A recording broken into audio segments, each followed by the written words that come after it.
דברים נכבדים, נשתה ונרים כוסית ונשתה לחיים, לכבוד נסודנו, לכבוד חברתנו, לכבוד אמנו, אחותינו ואחינו, ועזה חיים עצות ימינו, לחיים! לחיים!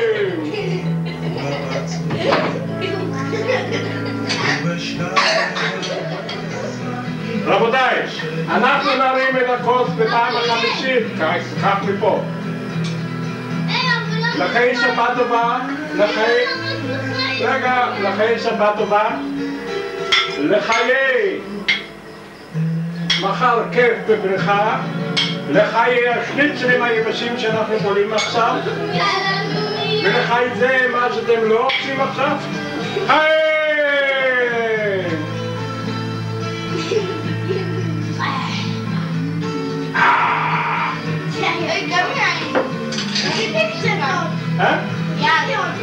אין יותר יין, מה? לא, זה בשבילי, אתם השתגעתם, בגילכם כל כך הרבה יין? שהתיין הזה, חגי, משה דביר כבר לא יכול להסתכל מעיניים שלו.